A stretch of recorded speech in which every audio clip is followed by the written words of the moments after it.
The Cannabis Show is for information only. You should always consult with a qualified and licensed physician or other medical care provider. Today on The Cannabis Show, we explore the strain Bedtime by Hydropothecary. Hart gets heated about proposed taxes on medical cannabis, and we answer your burning questions. All that and more.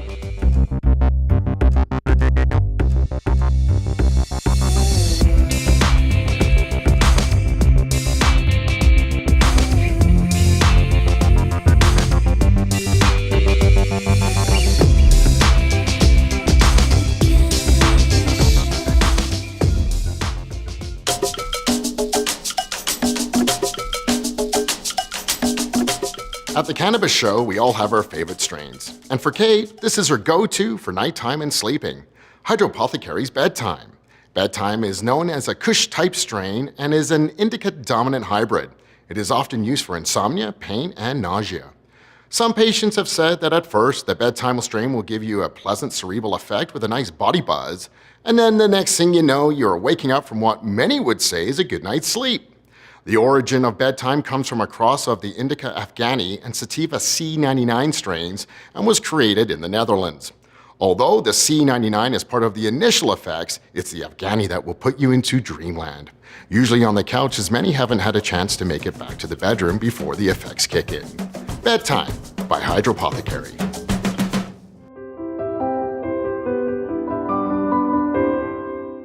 So, most of us know that the Canadian government plans to legalize cannabis for adult use this summer.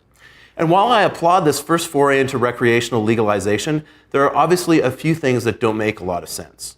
One of the things that I believe the government got wrong was to add an excise tax to medical cannabis.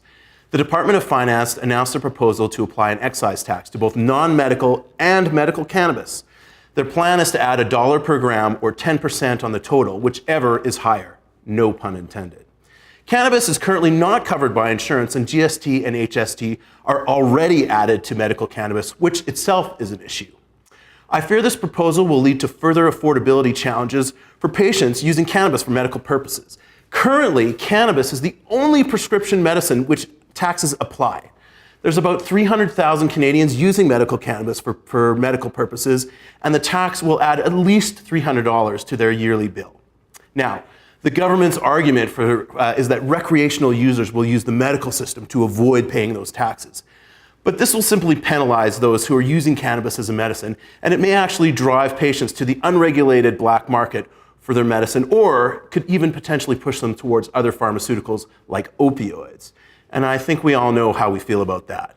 Medical cannabis must be treated as other prescribed medicines accordingly and be exempt from all taxes. Thank you. Can we talk? This one is for the girls, primarily. I'm gonna be frank, PMS can suck. Hormonal swings can be like a black run in Lake Louise, sometimes fun, sometimes terrifying for all involved, but really, often it's no laughing matter. If you're prone to depression, the days before your cycle can be dark and they can feel like a depression. I've read that some women go on antidepressants when really what they need is just some help with the pre of the menstrual. In years past, I experimented with taking antidepressants for just the week leading up, and it actually helped, but I worried about the starting and the stopping of the serotonin inhibitors. I worry no more. In the pre-days now, I look to cannabis, a sativa specifically, like Galliano from Broken Coast or Holio from Med Relief, and Holio, it does the trick. I choose to vaporize just a little bit, a microdose really, because a microdose takes my PMS blues away. I'm not kidding. And this is good news for everyone.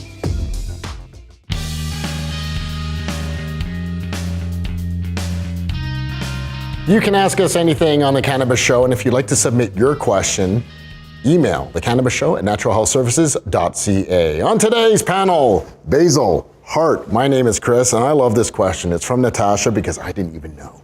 Every time I get my meds, I notice an N, the letter N, on the bottle. I'm sure I'm ordering a daytime strain and not a nighttime strain. What does that N mean? It actually means narcotic. Oh, that's it? Yeah. So not indica or anything like that? No, just narcotic. No, under the narcotic control regulations through Canada, it actually has to be labeled as such. So every package that you get from a licensed everything you producer. see will have an N on it because it has narcotic effects, exactly. Well, that's simple. Hopefully that answers your question, Natasha. Again, if you want to ask us anything, The Cannabis Show at naturalhealthservices.ca.